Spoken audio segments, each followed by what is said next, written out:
Hi friends, మా వీడియోలు మీకు నచ్చితే మా ఛానల్ని సబ్స్క్రైబ్ చేసి బెల్ ఐకాన్ నొక్కండి. Thank you.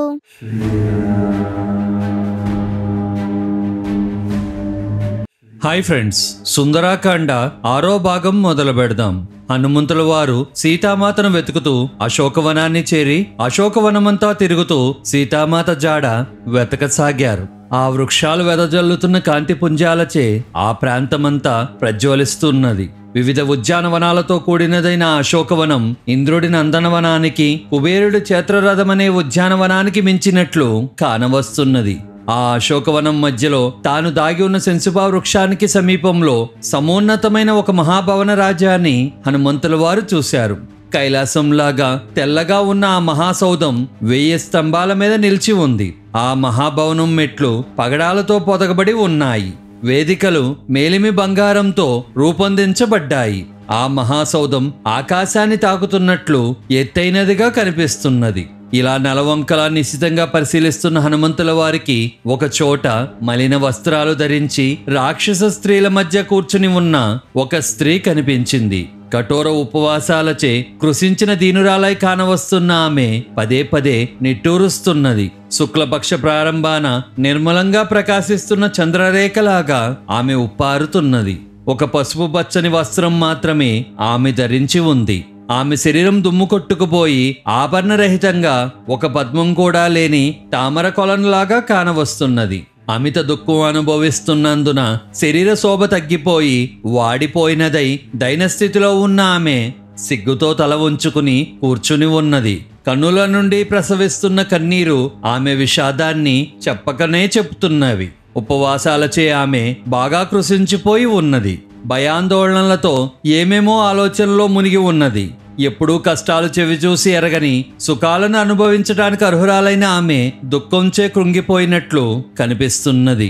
ఆ విశాలమైన నేత్రాలు కలిగిన ఆ స్త్రీని తెరపారా పరీక్షించిన హనుమంతుల వారు స్నేహ దృక్పథంతో ఈమె సాక్షాత్ సీతామాత అయి ఉంటుంది అని ఊహించారు. పూర్ణచంద్రుని వెన్నెల వలె ఆమె సమస్త ప్రాణులకు ప్రీతిపాత్రురాలైనది. నియమవతి అయిన తపస్వి మాదిరిగా ఆమె నేల మీద కూర్చుని ఉన్నది. కట్టెలు తెంచుకుంటున్న శోకంచే ప్రకాశహీనురాలై పొగ కమ్మిన అగ్నిజ్వాలను ఆమె గుర్తుకు తెస్తున్నది. రావణుడిచే అపహరించబడటం వలన తద్వారా కలిగిన రాముల వారి ఎడబాటు కారణంగాను ఎంతో దిగులుతో కృషించిపోయిన ఆ సీతామాత మిథ్యాపవాదంచే క్షీణించిన కీర్తి వలె కానవస్తున్నది. ఆమె సీతామాత అనే సందేహం హనుమంతుల వారికి పదే పదే రాసాగింది. హనుమంతుల వారు ఇలా అనుకున్నారు: సీతామాతను గుర్తించడానికి రాములు వారు నాకు తెలిపిన ఆభరణాలు ఆమె శరీరం మీద కనిపిస్తున్నాయి. అదే సమయంలో కొన్ని ఆభరణాలు ధరించి తీసివేయటం వలన వాటి గుర్తులు కూడా ఆమె శరీరం మీద కానవస్తున్నాయి. ఋష్యమూక పర్వతం మీద పోతున్నప్పుడు సీతాదేవి జార విడిచిన ఆభరణాలు ఆమె శరీరం మీద కానరావడం లేదు. తక్కిన ఆభరణాలు మాత్రమే ఇంకా ఆమె శరీరం మీద నేను చూస్తున్నాను. దీనిలో ఎటువంటి సందేహం లేదు. జాలి, దయ, శోకం, మదన బాధ అనే నాలుగిటిచే రాములు వారు ఎవరి నిమిత్తం దిగులు చెందుతున్నారో ఆమె ఖచ్చితంగా ఈమె. తాను పరిరక్షించవలసిన ఆమెను మరొకరు అపహరించడం వలన ఆమె పట్ల జాలి, తన మీదే ఆధారపడి ఉన్నందున దయ, తన భార్య కానరానందున శోకం, తన ప్రియురాలవటం వలన మదన బాధ అనే నాలుగిటిలో రాములు వారు పరితపిస్తున్నారు. ఇక్కడ ఉన్న స్త్రీని సీతామాతగా గుర్తించడంతో ఆ వాయుపుత్రుడికి సంతోషం కట్టెలు తెంచుకుంది. అంతే, ఒక్కసారి రాముల వారిని మనసారా స్మరించి ఆయన మహత్యాన్ని వేనోళ్ల కొనియాడి ఆనందించారు. పరాక్రమశాలైన హనుమంతుల వారు క్షణకాలం ఈ విధంగా యోచించి కళ్ళు చెమ్మగిల్లగా సీతామాత గురించి ఇలా అనుకుంటూ విలపించసాగారు. గురువుల వద్ద శిక్షణ పొందిన లక్ష్మణుల వారికి పూజనీయురాలు, రాముల వారి పత్ని, పెద్దల అభిమానాన్ని చేరగొన్నది అయిన సీతామాత ఇలా దుఃఖపీడితురాలై ఉండడం చూస్తే కాలాన్ని అతిక్రమించడం ఎవరికీ సాధ్యం కాదని ఖచ్చితంగా తెలుస్తోంది.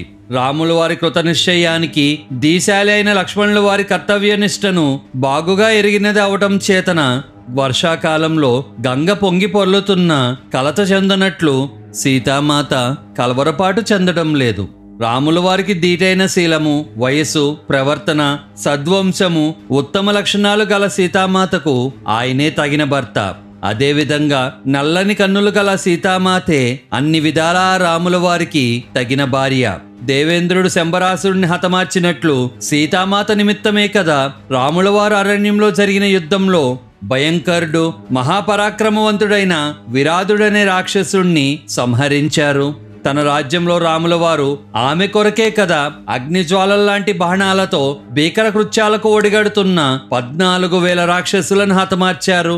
ఈ సీతామాత కోసమే కదా సర్వజ్ఞుడైన రాముల వారు యుద్ధంలో అపరిమిత బలుడైన కరుణ్ణి మరియు దూషణుడు త్రిశిరస్సు అనే రాక్షసులను అంతం చేశారు. సులభంగా పొందశక్యం కానిది, లోకంలో మర్యాద మన్నలు పొందుతున్నది అయిన వానర రాజ్యాన్ని ఈమె కారణంగానే కదా సుగ్రీవుడు ప్రాప్తించుకోగలిగారు. ఈ సీతామాత కోసం రాముల వారు సముద్ర పర్యంతం వ్యాపించిన భూమినే కాదు యావత్ జగత్తును తలక్రిందులు చేసిన సబబేనని నేను అభిప్రాయపడుతున్నాను. యజ్ఞక్షేత్రాన్ని నాగలతో దున్నుతున్నప్పుడు పద్మ పరాగాలు వంటి మంగళకరాలైన ఆ యజ్ఞ భూమిలోని పరాగాలచే ఆవృత్తమైన శరీరంతో భూమిని భేదించుకుని పైకి వచ్చినది దీశాలుడు మహాత్ముడు మిథిలాపతి అయిన జనక మహారాజు కుమార్తె. దృఢమైన పాతివ్రత్య వ్రతాన్ని చెక్కు చెదరకుండా పాటిస్తున్నది అయిన ఆ సీతామాత ఖచ్చితంగా ఈమె. గొప్ప పరాక్రమశాలి, గౌరవించదగిన శీలం గలవాడు, యుద్ధంలో వెనుదీయనివాడు అయిన దశరథ మహారాజుకు కీర్తిమంతురాలైన ఈమె కోడలు. సకల ధర్మాలు తెలిసినవాడు, కృతజ్ఞత గలవాడు అయిన రాముల వారికి ప్రియపత్ని అయిన ఈమె ఇప్పుడు రాక్షస స్త్రీలకు వశవర్తి అయి ఉన్నది. పుష్పభారంచే వంగిన అశోక వృక్షాలు మంచు తొలగడంతో వేలాది కిరణాలతో వెన్నెలను కురిపిస్తూ ప్రకాశిస్తున్న చంద్రుడు భర్త ఎడబాటుతో దిగులు చెందుతున్న ఈమె శోకాన్ని రెట్టింపు చేస్తున్నట్లు ఉన్నాయి. బలిష్ఠుడు, వానర శ్రేష్ఠుడు, వేగశాలి అయిన హనుమంతుల వారు ఈ రకంగా తనకు తోచిన విషయాలన్నిటినీ కులాంకుశంగా విశ్లేషించుకుని ఆ శింశుభా వృక్షం మీదనే తనను తాను దాచుకుని యథాప్రకారంగా కూర్చున్నారు. అత్యధిక భారం కారణంగా నీట మునిగిపోతున్న ఓడవలే శోకభారంచే కృంగిపోతున్న పూర్ణచంద్రుడి వంటి మొహం గల సీతామాతని ఆ చంద్రకాంతిలో స్పష్టంగా చూడగలిగారు హనుమంతుల వారు. వాయుపుత్రుడైన హనుమంతుల వారు తమ దృష్టిని సీతామాత వైపు సారించగా ఆమె సమీపంలో చూపర్లకు భయభ్రాంతులను గొలిపే రాక్షస స్త్రీలు కనిపించారు. ఒంటి కన్ను ఉన్న రాక్షసిని, ఒక చెవి ఉన్న రాక్షసిని, గొడుగులు వంటి చెవులు కలిగిన రాక్షసిని, చెవులే లేనిది మేక వంటి చెవులు కలిగిన రాక్షసి, తలదాకా ఉబ్బి ఉన్న ముక్కు కలిగిన రాక్షసిని, శరీరాన్ని మించి తల కలిగిన రాక్షసిని, ఇలా ఎన్నో క్రూరమైన ఆకారాలు స్వభావాలు కలిగిన రాక్షస స్త్రీలను హనుమంతుల వారు అక్కడ చూశారు. వారు పెద్ద శూలములు, గూటములు, కత్తులు చేతబుచ్చుకుని ఉన్నారు. వారు పందులు, లేడి, పులులు, దున్నపోతులు, మేకపోతులు, అడ్డనక్కల ముఖాలు వంటి ముఖాలతో ఉన్నారు. ఏనుగులు, ఒంటెలు, గుర్రాలు వంటి పాదాలు పోలి వారి పాదాలు ఉన్నాయి. కోపస్వభావులు, కలహప్రియులు అయిన రాక్షసాంగన్లు పొగరంగు కేశాలతో భీతి గొలుపుతూ ఉన్నారు. వారు సదా మద్యపానం సేవిస్తూ మాంసం తింటూ కనిపించారు. ఆకర్షణీయమైన నేత్రాలు గల సీతామాతను చూసి హనుమంతుల వారి కళ్ళ వెంట ఆనంద బాష్పాలు స్రవించాయి. వెంటనే స్వామి రాముల వారికి మానసికంగా నమస్కరించారు. సీతామాత సందర్శనంతో పరాక్రమశాలైన ఆ హనుమంతుల వారు ఆనందభరితుడై రామలక్ష్మణులకు మానసిక ప్రమాణాలు చేసి ఆ శంశుభా వృక్షం మీద ఆకులు చాటున ఇతరులకు కనపడకుండా నక్కిదాక్కున్నారు. రాత్రి దాదాపు ముగిసిపోయి తెల్లవారసాగింది. ఆ తెల్లవారుజామున షడంగుములతోటి వేదములను ఆపోసన బట్టిన వారు, శ్రేష్టములైన యాగములు నిర్వర్తించడంలో నిష్ణాతులైన బ్రహ్మరాక్షసుల వేదఘోషలను హనుమంతుల వారు ఆలకించారు. ఈలోపు చెవులకు ఇంపుగొలిపే మంగళవాద్య ధ్వనులతో పెద్ద బాహువులు గలవాడు మహాబలుడైన రావణాసురుడిని మేలుకొల్పారు. సర్వాభరణాలు ధరించి సాటిలేని శోభతో విరాజిల్లుతున్న రావణుడు సమస్త పుష్పాలతోనూ ఫలములతో కూడిన వృక్షాలు గల ఆ అశోకవనంలోకి ప్రవేశించాడు.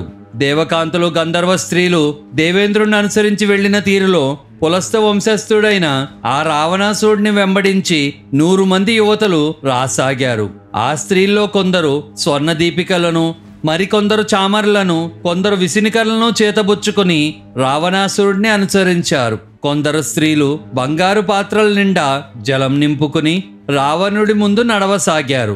మరికొందరు కత్తులు పట్టుకుని తివాచీలు పుచ్చుకుని రాజు వెనక వస్తున్నారు. నేర్పరైన ఒక యువతి మద్యం నిండిన మణిమాయ పాత్రను కుడి చేతిలో పుచ్చుకుని రావణుడి కుడివైపు నడుస్తూ అనుసరించసాగింది. మరొక స్త్రీ బంగారు దండం గల పూర్ణచంద్రుని కాంతితో సమానమైన రాజహంస వలె ఉన్న చిత్రాన్ని పట్టుకుని రావణుడి వెనక రాసాగింది. మహాతేజస్వి వాయుపుత్రుడైన హనుమంతుల వారు అతనే మహాబాహు అయిన రావణాసురుడని భావించి అతన్ని మరింత నిశ్చితంగా పరికింప తానున్న కొమ్మ మీద నుండి కింద కొమ్మకు దిగారు. రూపు యవ్వన సంపన్నుడు అమూల్యమైన ఆభరణాలు ధరించిన వాడైన ఆ రాక్షసరాజును అల్లంత దూరంలో చూడగానే జనకరాజు నందన దోషరహిత అందమైన కటి ప్రదేశం గలదే అయిన సీతామాత పెనుగాలిలో ఊగులాడే అరటి చెట్టులాగా గజగజ వణికిపోసాగింది. విశాల నయనాలు శ్రేష్టమైన మేనిచాయి గల సీతామాత భయంతో ముడుచుకుని కూర్చుని విలపించసాగింది. కోమలమైన మరియు సుందరమైన అవయవాలతో విరజిల్లుతూ మణిమాయ సౌఖ్యాల్లో మాత్రమే నివసించదగ్గ ఆ సీతాదేవి అప్పుడే పెకిలించి వేయబట్టంతో ఎండవేడికి కమిలిపోతున్న తామర తోడలాగా కానవచ్చింది. ఉపవాసం చేత, దుఃఖం చేత, ఆలోచన చేత, భయం చేత కృంగి కృశించి దైన్యావస్థలో ఉండి సీతామాత ప్రాణాలు నిలుపుకోవటానికి స్వల్పాహారం మాత్రమే తీసుకుంటూ రామజానం అనే మహాతపస్సులో ఆమె మునిగి ఉంది. తెల్లనైన విశాల నేత్రాలు కలిగి దోషరహిత అయి సదా విలపిస్తూ రాముల వారి మీద మాత్రమే ఆధారపడి ఉన్న సీతామాత భయంతో నలువంకలా చూస్తున్నది. అట్టి మిథిలా రాజకుమారి సీతామాతను తన వశం కమ్మని రావణుడు వేధిస్తున్నాడు. సీత, నన్ను చూసి భయంతో శరీరాన్ని కప్పుకొని నా చూపుల నుండి నిన్నెందుకు మరుగునపరుచుకోవాలనుకుంటున్నావు? విశాలమైన కళ్ళతో, సర్వాంగ సౌందర్య సంపత్తితో సర్వల మనసులో వ్యామోహం పుట్టించే ఓ సీత, నేను నిన్ను వాంఛిస్తున్నాను. నా ఈ వాంఛకు సానుకూలంగా స్పందించు. నీ పట్ల ఇష్టం ఉన్న నా వలన కూడా భయస్థురాలైన ఓ సీత, పరస్త్రీలను అపహరించి తేవడం, వారితో రమించడం రాక్షసుల ధర్మంగా పరిగణించబడుతోంది. కనుక నేను చేసిన పనిని అధర్మంగా భావించకు.